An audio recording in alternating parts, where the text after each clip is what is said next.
Morning to all of you. Advance mathematics classes में आपका फिर से एक बार स्वागत करता हूं मैं।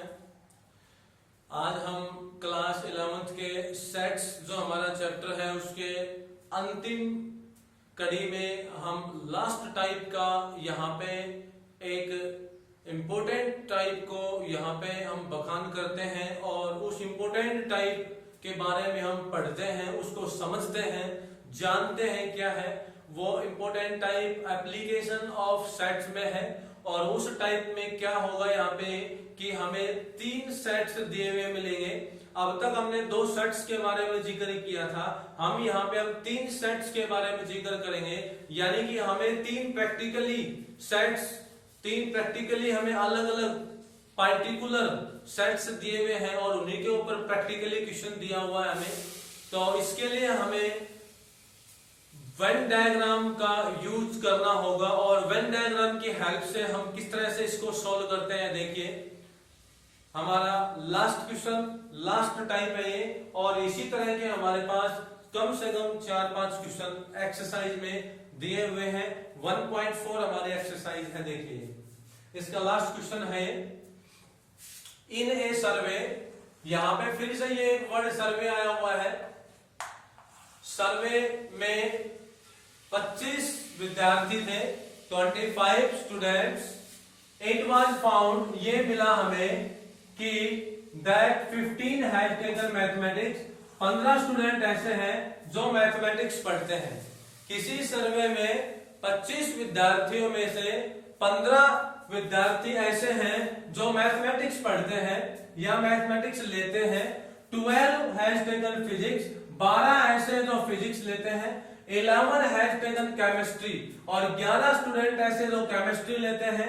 5 has taken mathematics and chemistry, 5 ऐसे हैं जो मैथमेटिक्स एंड यानी मैथमेटिक्स एंड केमिस्ट्री। एंड का मतलब यहाँ पे हुआ इंटरसेक्शन से, यानी जो 5 विद्यार्थी ऐसे हैं जो मैथमेटिक्स भी पढ़ते हैं और केमिस्ट्री भी पढ़ते हैं। कॉमन है ये, इंटरसेक्शन होगा यहाँ पे।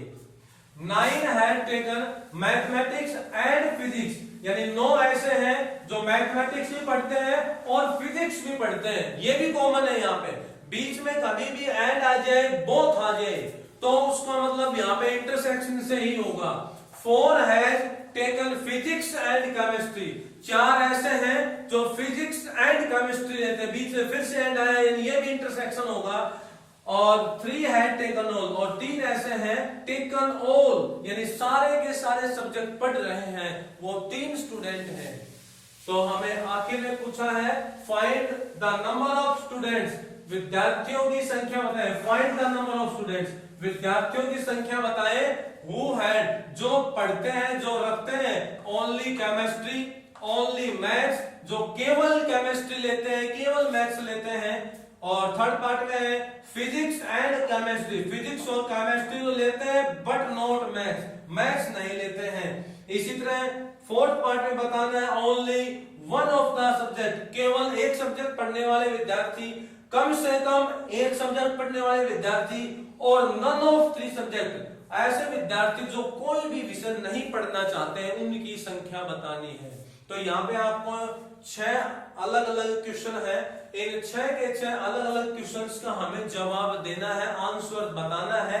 तो देखिए इन 6 के 6 अलग अलग क्वेश्चंस का आंसर आपका सभी का एक ही वेन डायग्राम देगा। एक वेन डायग्राम आपका इन सभी क्वेश्चंस का जवाब देगा। तो वेन डायग्राम बनाएंगे हम। वेन डायग्राम से पहले हम कुछ सेट्स लेते हैं जो फिक्स कर लेते हैं। तो हम यहाँ पे 3 सेट लेंगे, क्योंकि 3 ही यहाँ पे ग्रुप बनाए गए हैं।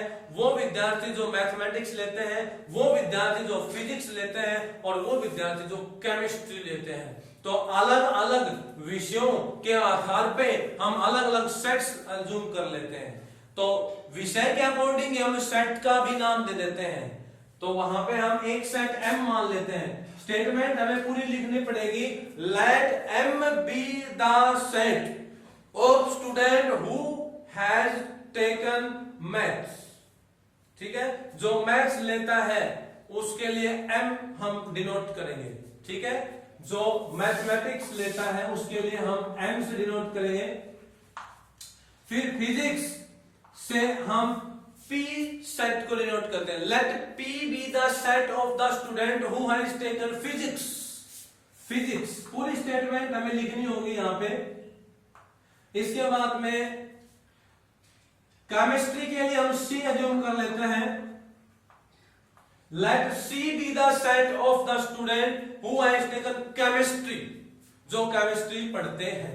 ठीक है, अब देखिए सबसे पहले 15 हैज टेकन मैथमेटिक्स, 15 ऐसे हैं जो मैथमेटिक्स लेते हैं, यानी मैथमेटिक्स पढ़ने वाले 15 बच्चे हैं। इसका मतलब ये हुआ n ऑफ m हमारे पास आ जाएगा 15। 15 बच्चे ऐसे हैं जो मैथमेटिक्स पढ़ते हैं, तो n ऑफ m मैथमेटिक्स के सेट के एलिमेंटों की संख्या है 15। 12 हैज टेकन फिजिक्स, 12 ऐसे हैं जो फिजिक्स पढ़ते हैं, तो इसका मतलब आपके पास ये है P के एलिमेंटों की संख्या है 12। P सेट में 12 एलिमेंट, P सेट का मतलब फिजिक्स वाले बच्चे। 11 ऐसे हैं जो केमिस्ट्री लेते हैं, तो केमिस्ट्री के लिए हमने C माना है और वो है 11 बच्चे। इसके बाद 5 had taken mathematics and chemistry. And का मतलब यहां पे होगा इंटरसेक्शन से, यानी 5 विद्यार्थी ऐसे हैं जो मैथमेटिक्स भी लेते हैं और केमिस्ट्री भी लेते हैं। इसका मतलब ये कॉमन है। किस किस में कॉमन है ये? मैथमेटिक्स और केमिस्ट्री में। तो मैथमेटिक्स और केमिस्ट्री में दोनों में कॉमन, मैथमेटिक्स और केमिस्ट्री दोनों में कॉमन है, वो है 5 बच्चे। इसके बाद 11 बच्चे ऐसे हैं, सॉरी यहां है 9 had taken mathematics and physics. 9 बच्चे ऐसे हैं जो मैथमेटिक्स एंड फिजिक्स, तो यहां पे मैथमेटिक्स एंड फिजिक्स, मैथमेटिक्स के लिए M, फिजिक्स के लिए P हो गया। और ये कितने बच्चे हैं? 9 बच्चे ऐसे हैं। इसके बाद में 4 बच्चे ऐसे हैं जो फिजिक्स एंड केमिस्ट्री, फिजिक्स और केमिस्ट्री में पढ़ाई करते हैं या वो सब्जेक्ट लेते हैं, फिजिक्स और केमिस्ट्री। तो यहाँ पे फिजिक्स और केमिस्ट्री का इंटरसेक्शन आएगा। फिजिक्स के लिए P लिया, केमिस्ट्री के लिए C लिया, और उसमें नंबर ऑफ एलिमेंट्स की संख्या कितनी है? देखिए यहाँ पे 4 had taken physics and chemistry, तो यहाँ पे 4 आ जाएगा। इसके बाद आगे है 3 हैड टेकन ऑल, और 3 बच्चे ऐसे हैं जो सारे के सारे सब्जेक्टों को पढ़ते हैं, सारे के सारे सब्जेक्ट लेते हैं। इसका मतलब वो जो 3 बच्चे हैं वो यहाँ पे फिजिक्स भी पढ़ रहे हैं, केमिस्ट्री भी पढ़ रहे हैं और मैथमेटिक्स भी पढ़ रहे हैं, तो तीनों में इंटरसेक्शन बनेगा। वो 3 बच्चे ऐसे हैं जो तीनों सब्जेक्ट पढ़ते हैं। पीसीएम तीनों के लिए कॉमन है। ठीक है, और हमें लास्ट में ये एक बात और सोचनी है, यहाँ 25 है, ये किसके लिए दिया हुआ है? ये जो 25 है ये क्या है? What is 25? टोटल 25 बच्चे हैं टोटल। तो ये टोटल है, ये यूनिवर्सल में भी हो सकते हैं टोटल 25 स्टूडेंट, और यूनियन में भी हो सकते हैं। लेकिन यहाँ एक बात और पूछी गई है, लास्ट में ये भी कहा गया है हमें कि नन ऑफ 3 स्टूडेंट्स 3 सब्जेक्ट्स। तो ऐसे विद्यार्थियों के बारे में भी हमें डिस्कस करना होगा जो एक भी सब्जेक्ट नहीं पढ़ रहा है। इसका मतलब ऐसे विद्यार्थी भी यहाँ पे होंगे जो खाली बैठे, कोई भी विषय नहीं पढ़ रहे। और एक मोटी सी बात मैंने आपको बताई थी कि जिस भी क्वेश्चन में ये सर्वे वर्ड लिखा हो, सर्वे वर्ड लिखा हो, स्टार्टिंग में हो या कहीं पे भी, उस क्वेश्चन के अंदर जो सबसे बड़ा डेटा आपको यूनियन लगता है वो यूनियन नहीं होगा, वो वहां पे यूनिवर्सल का काम करेगा। 99.9% केसेज में ऐसा हुआ है, तो ज्यादातर ऐसा ही होता है। इसलिए ये हमारे पास यूनिवर्सल सेट के एलिमेंटों की संख्या होगी 25, यूनियन की नहीं है ये। अब हम इसका वेन डायग्राम बना लेते हैं। वेन डायग्राम बनाएंगे, एक मैथमेटिक्स के लिए वेन डायग्राम बनाएंगे, एक मैथमेटिक्स की सर्कल, एक फिजिक्स की और एक केमिस्ट्री की, तीनों की अलग अलग सर्कल बना देते हैं। वेन डायग्राम हम यहाँ पे बनाते हैं। तो देखिए ये आपका हो गया मैथमेटिक्स के लिए, ये हो गया फिजिक्स के लिए, मैथमेटिक्स, फिजिक्स, और लास्ट में यहां बना दिया हमने केमिस्ट्री के लिए। अब देखिए तीनों का हमारे पास वेन डायग्राम आ गया है। अब वेन डायग्राम को हम फिल करेंगे। सबसे पहले फिल कहां करते हैं, देखिए सबसे पहले फिल करते हैं तीनों में कॉमन हिस्से को। देखो वेन डायग्राम जब आप बनाते हो, जैसे कि आपने यहाँ पे वेन डायग्राम बनाया दो सेटों में ऐसे, तो दो सेटों में कॉमन हिस्सा कौन सा हुआ, ये वाला हिस्सा हुआ कॉमन, ये इतना हिस्सा, ये हिस्सा हुआ। अब तीसरा सेट और बनाया मैंने यहाँ पे, तो तीसरा सेट यहां से स्टार्ट करता हूं, यहां से देखिए ध्यान से, दो सेटों में कॉमन हिस्सा ये है, तीसरा सेट मैं यहां से ऐसे बनाऊंगा। तो अब तीनों में कॉमन कौन सा हिस्सा हुआ, तीनों में कॉमन हिस्सा आपको उस हिस्से में देखना है जो पहले दो में कॉमन था। तो पहले दो में कॉमन ये था, ये पहले दो में कॉमन था, ये वाला हिस्सा। अब तीनों सेटों में कॉमन हिस्सा हो गया आपका ये वाला, मैं डार्क कर देता हूं, बिल्कुल डार्क हिस्सा, ये हिस्सा जो होता है ये तीनों सेटों में कॉमन होता है, इतना इतना हिस्सा, ये मैंने बिल्कुल डार्क कर दिया। ये हिस्सा जो है ये तीनों सेटों में कॉमन हिस्सा होता है। इसको हम बोलते हैं A intersection B intersection C, तीनों सेटों में कॉमन पार्ट, यानी मैथमेटिक्स, फिजिक्स और केमिस्ट्री में कॉमन हिस्सा। जो विद्यार्थी मैथमेटिक्स, फिजिक्स, केमिस्ट्री तीनों पढ़ता है वो विद्यार्थी इस ग्रुप में इस जगह पे आएंगे। तो इसी के अकॉर्डिंग जब हम यहां पढ़ते हैं, ग्रुप बनाते हैं, यहां पे जब वेन डायग्राम बनाएंगे, तो सबसे पहले देखो ये तीन स्टूडेंट ऐसे थे जो यहाँ पे मैथमेटिक्स, केमिस्ट्री, फिजिक्स तीनों में पढ़ाई करते हैं, तीनों लेते हैं। तो यहाँ पे तीन स्टूडेंटों की संख्या लिखी जाएगी। यहाँ पे हम क्या लिखेंगे, तीन लिखेंगे। अब देखिए इसके बाद अब हमें इस वेन डायग्राम को फिलअप करना है, धीरे धीरे फिलअप करना है। तो सबसे पहले तो हमें फिलअप करना था जो तीनों में कॉमन है उस पोर्शन को, ठीक है। अब हमें जो दो में कॉमन पोर्शन है उसको फिलअप करना है। ध्यान से देखिए, दो में कॉमन पोर्शन, अब दो में कॉमन, जैसे ये हमारे पास मैथमेटिक्स का है, ये फिजिक्स का है, तो दो में कॉमन ये हिस्सा हो गया, इतना ये सारा हिस्सा दो में कॉमन है, ठीक है। मैथमेटिक्स और ये है फिजिक्स, आपका मैथमेटिक्स और फिजिक्स ये रहा, दोनों में कॉमन। मैथमेटिक्स इंटरसेक्शन फिजिक्स में है 9। अब 9 बच्चे ऐसे हैं जो मैथमेटिक्स और फिजिक्स में माहिर हैं, यानी जो मैथमेटिक्स और फिजिक्स लेते हैं, पढ़ना चाहते हैं, पढ़ते हैं।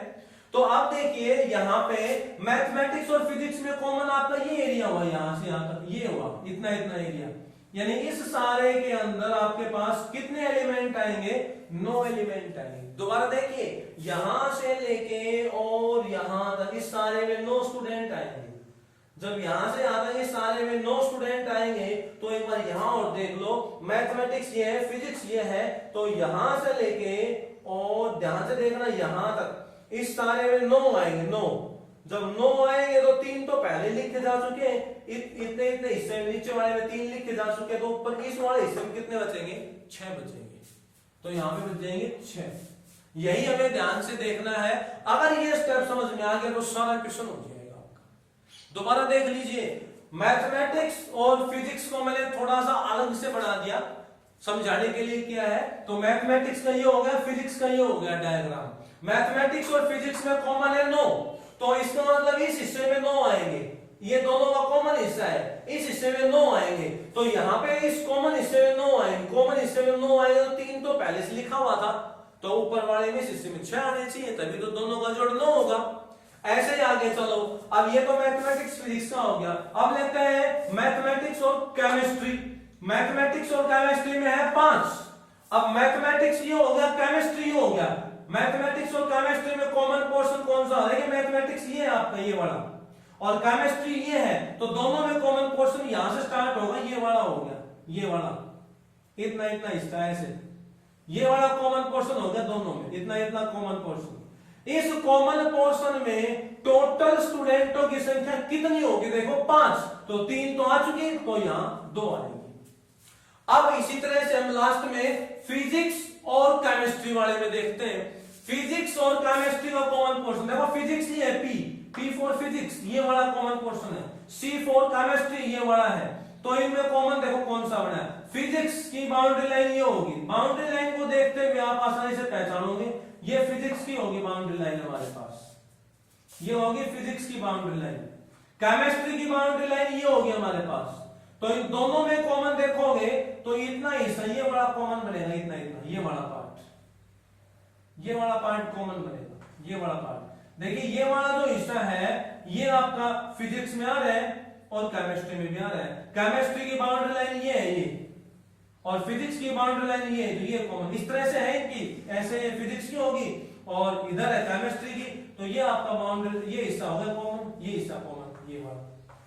अगर आपको यहां बीच में कॉमन नजर ना आए तो अपना अलग से डायग्राम बना के बिल्कुल ऐसे ही लोकेशन में, बिल्कुल इसी तरह लोकेशन में, जैसे फिजिक्स यहाँ है तो यहाँ फिजिक्स मान लो, यहाँ केमिस्ट्री तो यहाँ केमिस्ट्री मान लो, फिर दोनों में कॉमन हिस्सा ही आ गया, बिल्कुल एग्जैक्ट समझ में आएगा।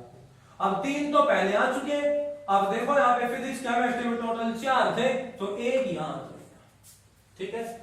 अब इसके बाद में हम आगे चलते हैं, ये तो हमारे कॉमन पोर्शन थे वो फिलअप कर दी हमने। इसके बाद हम चलते हैं केवल फिजिक्स पे, only physics, only maths, only chemistry पे, यानी कि ये हिस्सा आपका बच गया, ये वाला खाली, ये हिस्सा ब्लैंक है, ये भी हिस्सा ब्लैंक है और ये भी हिस्सा ब्लैंक है। इन तीनों पार्ट को हम और फिलअप करते हैं। तो इन तीनों पार्ट्स को फिलअप करने के लिए देखिए, सबसे पहले मैं मैथमेटिक्स वाले वेन डायग्राम पे चलता हूं। जो मैथमेटिक्स का है उसकी आप बाउंड्री लाइन देखो, पहले बाउंड्री लाइन यहां से स्टार्ट हुई मैथमेटिक्स की और ये ऐसे है। तो मैथमेटिक्स में देखिए कितने स्टूडेंट आ चुके हैं इस बाउंड्री लाइन के अंदर। हमें ये ध्यान रखना है कि मैथमेटिक्स की बाउंड्री में कितने स्टूडेंट आ चुके हैं। ध्यान से देखिए, ये यहां से स्टार्ट हुई है तो यहां से देखो 2 आ गए, फिर ये 3 आ गए, फिर ये 6 आ गए, तो कितने हो गए 2 और 3 5, 5 और 6 11 आ चुके मैथमेटिक्स में। और मैथमेटिक्स में है कितने टोटल 15, तो 15 आने चाहिए, 11 आए हैं तो इसका मतलब 4 हो रहा है, ये वो यहां आएंगे 4। यही हमें सोचना है, ध्यान से यही हमें देख के लिखना है।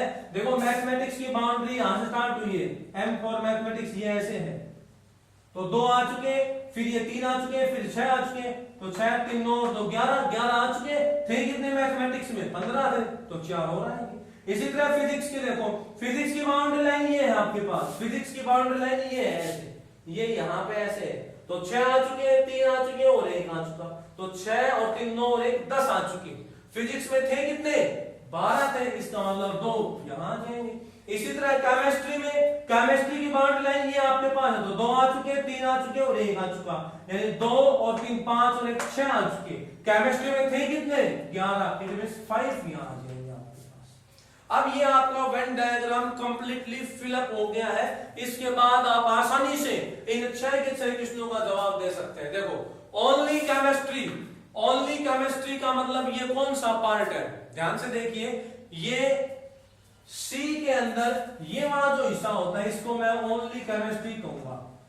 जैसे आपको मैंने स्टार्टिंग में जहां पे 2 सेट आते थे, जैसे 2 सेट आते थे, एक सेट ये हो गया, एक सेट ये हो गया, तो इसको मैं ए मान लेता हूं, इसको बी मानता हूं, तो ए माइनस बी कौन सा होता था, ये वाला होता था आपका ए माइनस बी।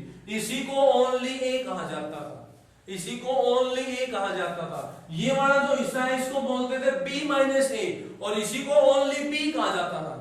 तो उसी तरह से यहां पे देखिए, ये वाला जो हिस्सा आपका है, ये जो सी सेट है, सी का मतलब केमिस्ट्री, और केमिस्ट्री के अंदर ये वाला जो हिस्सा है, ये वाला जो अलग से दिखाई दे रहा है, जो बड़ा पार्ट है, ये वाला ये हिस्सा है, इसको बोलते हैं ओनली सी, यानी ओनली केमिस्ट्री। तो आपके कितने हो जाएंगे यहाँ पे 5, तो इसका आंसर तो हो जाएगा 5। ओनली मैथ्स, यानी एम में देखो, एम ये है, तो एम के अंदर ओनली मैथ्स में ये वाला पार्ट, ये वाला जो हिस्सा अलग से दिखाई देगा आपको, ये 4, तो इसमें 4 आ जाएंगे। फिर कहता है फिजिक्स एंड केमिस्ट्री, यानी फिजिक्स और केमिस्ट्री में कॉमन। तो फिजिक्स और केमिस्ट्री में कॉमन देखो, फिजिक्स ये रहा आपका, केमिस्ट्री ये रहा, तो दोनों में कॉमन ये बनेगा। यहां भी बताया ना, फिजिक्स ये रहा, केमिस्ट्री ये रहा, तो दोनों में कॉमन ये है, तो दोनों में कॉमन ये है, दोनों में कॉमन है ये पार्ट। और ये जो कॉमन है इसमें 3 एलिमेंट ऐसे हैं जो तीनों में कॉमन है, मैथमेटिक्स वाले बच्चे भी हैं यहाँ पे, और एक एलिमेंट ऐसा है जिसमें फिजिक्स और केमिस्ट्री वाले हैं। आपको क्या निकालना था, जो फिजिक्स केमिस्ट्री तो पढ़ता हो लेकिन मैथ्स नहीं पढ़ता है, बट नॉट मैथ्स। यहाँ पे ये देखिए, यहाँ पे नोट मैथ्स लिखा है, यानी वो स्टूडेंट बताने जो फिजिक्स केमिस्ट्री पढ़ता है लेकिन मैथमेटिक्स नहीं पढ़ता है।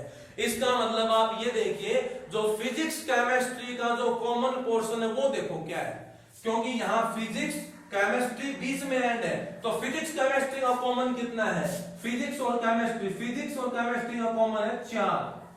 अब मैथ यहां पे नहीं लेना है, वो स्टूडेंट बताने हमें। तो यहां पे देखिए फिजिक्स और केमिस्ट्री में कॉमन ये है आपका, यहां पे डायग्राम में, तो यहां पे भी 4 है, 3 और 1 4। अब ये 3 स्टूडेंट तो वो थे जो मैथमेटिक्स पढ़ रहे, फिजिक्स पढ़ रहे, केमिस्ट्री पढ़ रहे, सारे के सारे सब्जेक्ट पढ़ रहे, वो है ये 3 स्टूडेंट। तो ये 3 स्टूडेंट अब हमें हटाने पड़ेंगे, क्योंकि इसने लिखा है नोट मैथ्स, मैथ वाले नहीं लेने। तो मैथ वाला नहीं लेना है तो कितना बच गया? यहाँ पे केवल 1 बच जाएगा। तो हमारा इसका आंसर आएगा 1, केवल 1 आएगा। फिजिक्स एंड केमिस्ट्री इन दोनों में कॉमन हिस्सा देखना है, लेकिन उस कॉमन हिस्से में मैथ वाले नहीं आने चाहिए। तो ये 3 आ रहे हैं, ये तो मैथ वाले में आ रहे हैं, क्योंकि ये 3 कहां थे? ये मैथ में भी थे, केमिस्ट्री में भी थे, फिजिक्स में भी। तो यहाँ पे तो मैथ के स्टूडेंट आ रहे हैं। ये 3 स्टूडेंट ऐसे थे जो मैथ भी पढ़ रहे हैं, मैथ भी ले रहे हैं, तो ये 3 स्टूडेंट हमें हटाने पड़ेंगे। केवल 1 स्टूडेंट ऐसा होगा जो फिजिक्स और केमिस्ट्री ही पढ़ रहा है, common. Only one of subject, only one, केवल 1, ओनली वन। तो ओनली वन का मतलब जो ओनली मैथ पढ़ रहा हो, ओनली फिजिक्स पढ़ रहा हो और ओनली केमिस्ट्री पढ़ रहा हो, ओनली मैथ, केवल मैथ पढ़ रहा हो, उसको फिजिक्स केमिस्ट्री से कोई मतलब नहीं। ओनली फिजिक्स पढ़ रहा हो और ओनली केमिस्ट्री पढ़ रहा हो, ऐसे स्टूडेंटों की सभी का जोड़ करके बताना है। Only one of the subject, केवल एक ही सब्जेक्ट पढ़ने वाला। तो ओनली मैथ पढ़ने वाले 4 हैं, ठीक है, ओनली केमिस्ट्री वाले 5 हैं और ओनली फिजिक्स वाले 2 हैं। तो टोटल कितने हुए स्टूडेंट यहाँ पे? 5 4 9 और 2 11। तो 11 स्टूडेंट ऐसे होंगे जो ओनली वन ऑफ सब्जेक्ट, केवल एक ही सब्जेक्ट पढ़ते हैं। वो 11 स्टूडेंट हैं, वो एक ही सब्जेक्ट पढ़ेंगे, जिनमें से 4 मैथमेटिक्स पढ़ते हैं, 5 केमिस्ट्री पढ़ते हैं और 2 फिजिक्स पढ़ते हैं। उनमें कॉमन एलिमेंट कोई भी नहीं है, कॉमन यहाँ पे बच्चे नहीं है जो 2 विषय पढ़ते हो। फिर लिखा at least one of the subject, वो स्टूडेंट बताइए जो कम से कम एक विषय पढ़ते हो, यानी कम से कम एक विषय, यानी कि वो तीनों में से कोई भी विषय पढ़ रहा हो, चाहे वो 2 विषय पढ़ रहा हो, चाहे वो 1 पढ़ रहा हो, चाहे वो तीनों के तीनों पढ़ रहा हो। तो सारे के सारे यहाँ पे स्टूडेंट देख लीजिए कितने आपके पास, सारे के सारे स्टूडेंट काउंट कर लीजिए। 5 4 9 2 11 1 12 12 और 2 14 14 और 3 17 और 6 23 विद्यार्थी ऐसे होंगे जो at least one of the subject में आएंगे। At least one of the subject, इसके बारे में मैंने आपको पहले भी बताया था। एटलीस्ट वन ऑफ 2, याद हो तो कुछ पीछे की कहानी। एटलीस्ट वन ऑफ 2 का मतलब होता है यूनियन से, तो यहाँ पे आपका यूनियन से ही है, यानी कि A union B union C से है आपका यहाँ पे मतलब। A union B union C का मतलब ये हुआ mathematics union chemistry union physics, यानी सारे के सारे स्टूडेंटों की संख्या बता दो, ये हो गया 23। अब आगे पूछता है कि नन ऑफ द 3 सब्जेक्ट, वो विद्यार्थी बताओ जो एक भी सब्जेक्ट नहीं पढ़ रहा है, जो खाली बैठा है बिल्कुल, या कोई दूसरा सब्जेक्ट पढ़ रहा हो, वो विद्यार्थी कितने होंगे? तो हमारे पास कितने स्टूडेंट थे टोटल? 25 में से 23 विद्यार्थी यानी 23 स्टूडेंट, ये 23 आया था आपके पास यूनियन में, इन सभी को जब जोड़ोगे तो 23 आएगा। 23 तो बीजी है यहाँ पे, यानी 23 स्टूडेंट ऐसे हैं जो कुछ ना कुछ जरूर पढ़ रहे हैं, इन तीनों सब्जेक्टों में से कोई ना कोई सब्जेक्ट जरूर पढ़ रहा है, तो वहां पे 23 स्टूडेंट हैं। अब बच गए कितने? 2 स्टूडेंट। 25 में से 23 तो पढ़ रहे हैं, 2 स्टूडेंट ऐसे हैं जो इन तीनों सब्जेक्टों से उनका कोई लेना देना नहीं है, कोई भी सब्जेक्ट नहीं पढ़ रहे हैं, वो खाली बैठे हैं या किसी अदर सब्जेक्ट में बिजी हैं। तो यहाँ पे कितने स्टूडेंट होंगे? 2 स्टूडेंट ऐसे हैं जो नन ऑफ द 3 सब्जेक्ट्स में पार्टिसिपेट करते हैं। तो इस तरह से आपका ये वेन डायग्राम का क्वेश्चन कंप्लीट हुआ है, और इसी तरह के आपके पास कम से कम 5-6 क्वेश्चन और भी हैं, कुछ बुक में भी है और एग्जाम्पल में भी है। तो आप इनमें देख के प्रैक्टिस कर सकते हो। कोई डाउट अगर आता है, कोई और क्वेश्चन नहीं आता है समझ में, तो मेरे से एक बार कमेंट कर सकते हो, आप वहां पे बता सकते हो। Thank you. ओके।